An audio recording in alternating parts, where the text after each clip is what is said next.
অবু নতুন বিয়ে হয়েছে, এই বাড়িতে স্বামী সহ শ্বশুর বাড়ির লোকজনের মরক পোলাও রাইন্দে খাওয়াবো। 1 কেজি চালের ঝরঝরা পোলাও রাইন্দে দেখাও। কথা কম কাজ বেশি, নাই ভিডিও যাবে না লম্বা হয়ে। নিয়ে নিছি 1 কেজি পরিমাণ রোস্টের মুরগি। এই সোনালী মুরগি যারে কয়, এ নরম, রান্না হতে বেশি সময় লাগে না।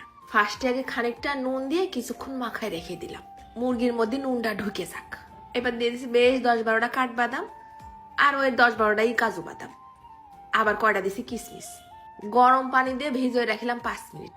তারপরে দেখি কাঠবাদামের খোসাটা একদম নরম তুলতুলে তুলতুলে হয়ে গেছে, ছিলে ফেলাই দিই।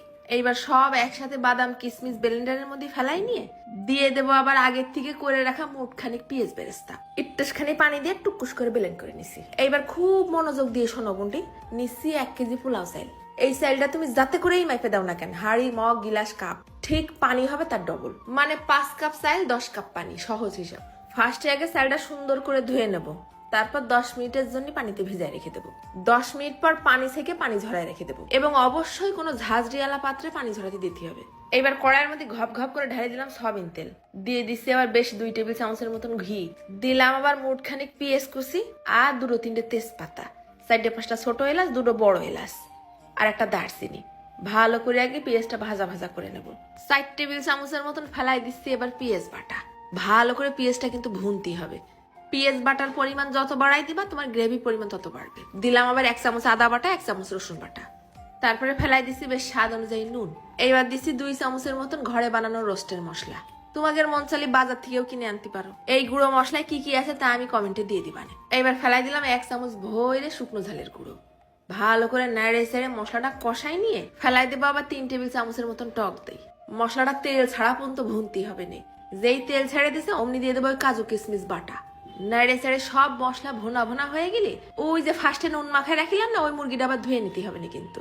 এইবার মশলার মধ্যে মুরগিটা খুব সুন্দর করে ভাইজে নেব। অনেকে মুরগিটা আবার ভাইজে দেয়, আমি আবার কাঁচাই দেই যাতে করে মশলাটা মুরগির মধ্যে ঢুকে যায়। এবার ঢেলে দিলাম গিলাস খানিক পানি আর বেশ কয়টা কাঁচা ঝাল, মুরগিটা সিদ্ধ হতে লাগো। নিয়ে নিছি 2 চা চামচ গুঁড়ো দুধ আর 1 চা চামচ চিনি, একটুখানি পানি দিয়ে গুলাই নি। তার মধ্যে এবার ফেলাই দিলাম 2 টেবিল চামচের মতন ঘি।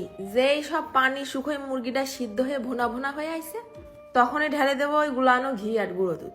আরো কিছুক্ষণ জাল করে তেল উঠা উঠা ভুনা ভুনা করে নেব।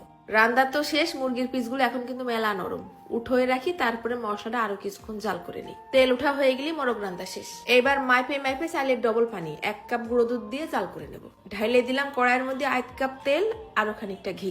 দিচ্ছি আবার নবজাতক সাইজের কয়টা তেজপাতা, 1 পিস দারচিনি আর 1 মুঠ পেঁয়াজ কুচি। পেঁয়াজটা ভাইজে লাল করা যাবে না, কাঁচা কাঁচাই থাকবে। ফেলাই দিলাম আবার 1 চামচের মতন আদা বাটা। তারপরে দিচ্ছি বেশ স্বাদ অনুযায়ী নুন। এইবার সাথে সাথে নিয়ে এসে ফেলাই দেবো ওই পানি ঝরানো চাল। পোলাও চাল ভাজতে যায় যদি তোমার হাত না লাগিয়ে আসে, তাহলে মনে করো যে তোমার পোলাও চাল ভাজা হয়নি। তবে মিডিয়াম আছে, নাড়তেই থাকতে হবে, রেস্ট দেওয়া যাবে না। বুঝবা কি করে ভাজা হয়েছে কি, একটা চাল নিয়ে 2 দাঁতের মাঝখানে চাপ দেওয়ার সাথে নরম বাইটে যাবে না, পাথরের মতন গুঁড়ো গুঁড়ো হয়ে যাবে। তাহলে গ্যারান্টি তোমার পোলাও হবে একদম ঝরঝরা। নতুন চাল হলে একটুখানি 1 কাপ পানি কম দিবা, আর পুরোনো চাল হলে একদম সমান সমান ডবল পানি। আমি এবার চালের মধ্যে দুধটা ঢেলে দেওয়ার পর ওখান থেকে 1 চা চামচের মতন দুধ নিয়ে একটুখানি জাফরান গুলাই রাখিলাম। বেশ পানিটা শুকোয় যখন গায়ে গায়ে লেগে আসে, তখন আবার ছিটোই দিলাম 1 চা চামচের মতন এলাচের গুঁড়ো আর 8-10টা আলু বুকরা। আমি সবসময় পোলাওর মধ্যেই আলু বুকরা দিই। তারপরে দিয়ে দিচ্ছি 1 টেবিল চামচের মতন চিনি। দেখিছো কি সুন্দর সাদা ধবধবে পোলাও হয়েছে। যেই পানি শুকোয় 80% রান্না হয়ে গেছে, তখন আবার দিয়ে দেবো ওই যে জাফরান গুলানো পানি, মুঠখানিক পেঁয়াজ বেরেস্তা, 7-8টা কাঁচা ঝাল আর টেবিল চামচ খানিক ঘি। তারপরে সাথে সাথে ঢাকনা দিয়ে ঢাকে দিয়ে পোলাওটা দমে দিয়ে দেবো। যে কড়াইতে বা হাঁড়িতে পোলাওটা তুমি রাঁধছো তার নিচে একটা গরম তাওয়া দিয়ে দিতে হবে। চুলোর জালটা একদম লো করে দিতে হবে, রাখতে হবে 10 মিনিট। তারপরেই ঢাকনা খোলার সাথেই পোলাওতে বেরোবে সেই একটা বাসনা, একদম মজে যাবে। ডেকোরেশনের জন্য আগে ভাতটা সুন্দর করে গোল করে পিঠে বানাই নিবা, তার উপর দিয়ে দিয়ে দেবো মুরগি আর ঝোল। ওহ, আর কোনো কথা নেই। তারপরে ঝাল পেঁয়াজ রসুন নিয়ে গরম গরম অবস্থায় চুলোর পিঠেই বসে যাও। যা স্বাদ হইছে রে, ঘিরান কি, মাশাআল্লাহ মাশাআল্লাহ। পোলাওর মধ্যে থাকা কাঁচা ঝালটা আবার একটুখানি ডলে নিলাম। মশলাটা তো একদম তুলতুলে। মুরগির পিসটা একটুখানি ছাড়াই নিয়ে ভাতের মধ্যে ভরাই দিয়ে তুলে দিছি গালে। ওফ মজা। চলে যাচ্ছি, ধন্যবাদ।